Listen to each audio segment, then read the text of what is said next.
Okay, so this is the third in a series of video lectures on sequences that I'm making for my Calc II class.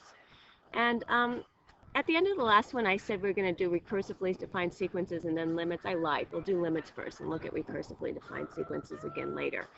And you notice here, I have a sequence here. I've got the general length term as 1 over n, starting from n equals 1 to infinity. So I've lifted out the first few terms of it. Now, what you should notice is that as n ranges from 1 to infinity, you can think of them as elements on the x-axis. So we can think of this as a function from the natural numbers to the reals. But the natural numbers are just discrete, meaning they've got space between them. They're not full intervals right next to each other. They're discrete points here. So when you plot this function, you end up with these dots rather than a continuous line, right? But you can still analyze it that way. And intuitively speaking, what do we mean by the limit of a sequence? Well, generally we're looking at the limit as n goes to infinity of the sequence. So in this case of 1 over n. And that limit in this case is going to be, well, what's happening here? You can sort of see, well, let me point out f of x. If f of x is equal to 1 over x, which is a function defined on the interval from 0 to infinity, all numbers, not just natural numbers, then f of the natural number n is equal to 1 over n. So this is a restriction of the function 1 over x to the natural numbers. And the function 1 over x is going to be something like this. Oops, sorry. Imagine it goes through those dots. Okay, it's going to be something like that. And, well, what's happening here?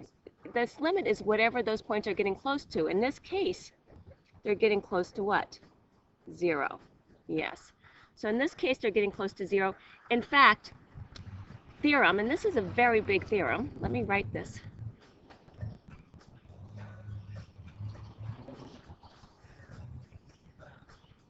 If an, the sequence terms, is equal to f of n, where n is some function defined on a half real line,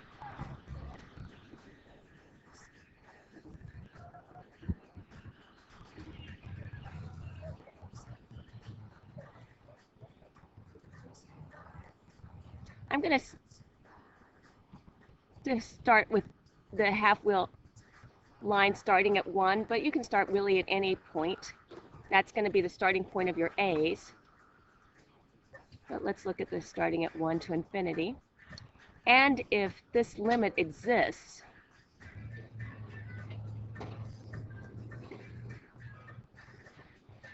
n is finite, we'll see later, infinite's all right too, then the limit as n goes to infinity of an is equal to that same thing, because the a's have got to go to whatever the f's go to. But sometimes it's nice to visualize these sequences in different ways. Since they are discrete packages, it's sometimes nice just to visualize the points on a number line. And you can see the first point here, we've got 1.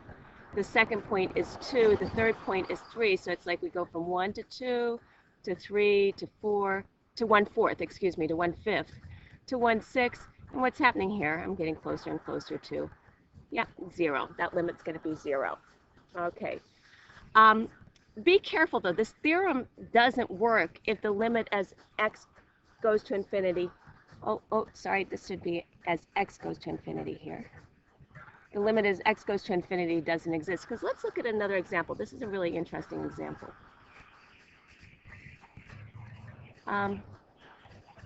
Let's look at the sequence. Let's say the sequence. Just let me get something like that. Let's look. Something's not showing up here. Just a minute.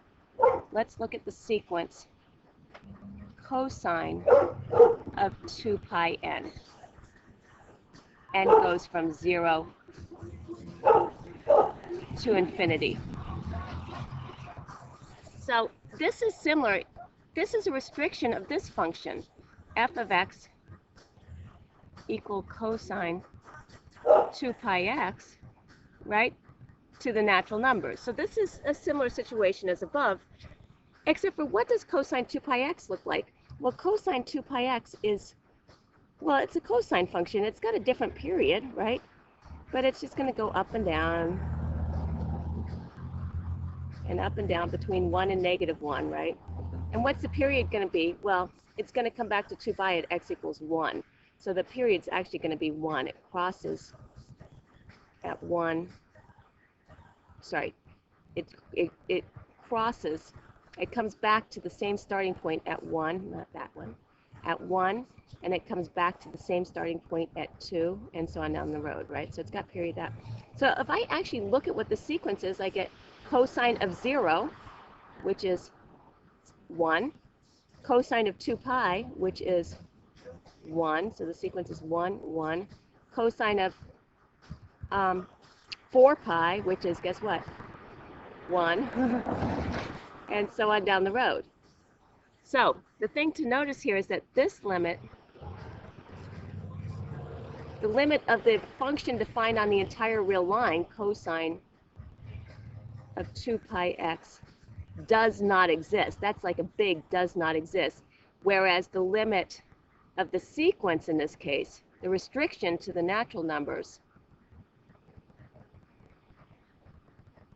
is equal to, well, it's just 1 repeated over and over again, it's equal to 1. So the converse of this theorem doesn't work. If f of x doesn't have a limit as you go to infinity, you cannot conclude anything about the sequence. It may or may not have a limit. However, if the f of x does have a limit, that f, well, in this case, we'll look at it as a finite limit, that sequence will also have a limit. Okay, so let's now go on to the formal definition of the limit. You in my class are not really technically going to be responsible for this, but your math majors may want to pay heed, and you might find it interesting. We define the limit to be what the sequence elements get closer and closer to as n gets larger and larger. Now, the formal definition is over here on the left.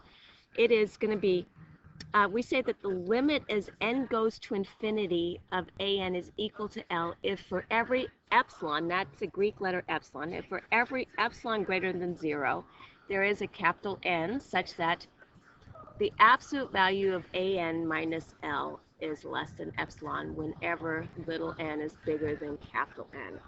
Wow. Okay, let's analyze this definition just a little bit. First off, we're thinking of epsilon as a very small number, okay? And we'll see why in just a minute. And think of it as getting arbitrarily small. Because what is an minus L, the absolute value of that?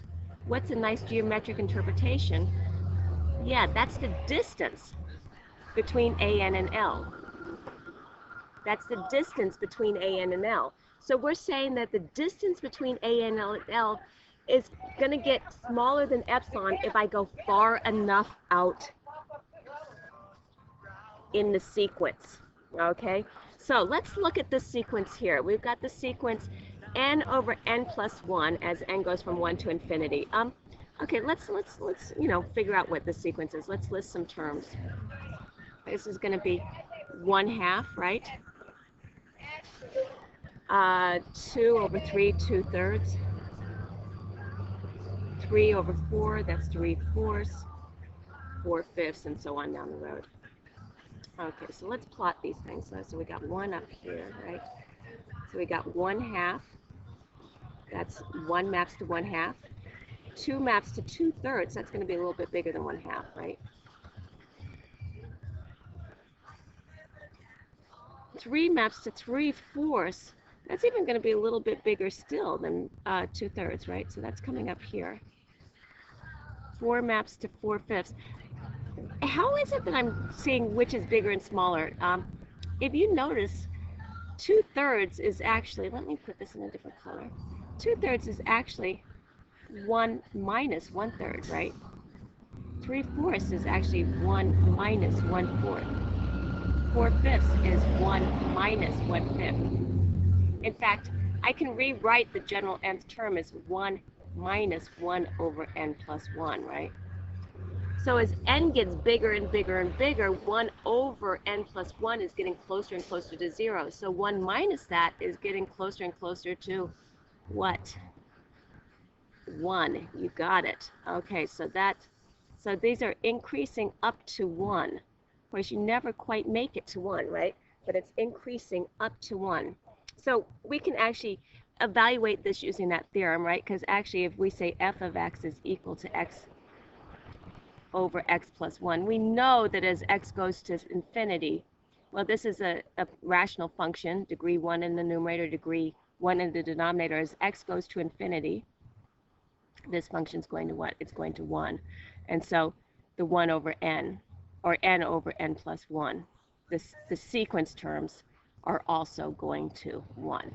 Okay. But now, let's see how this definition fits into play here.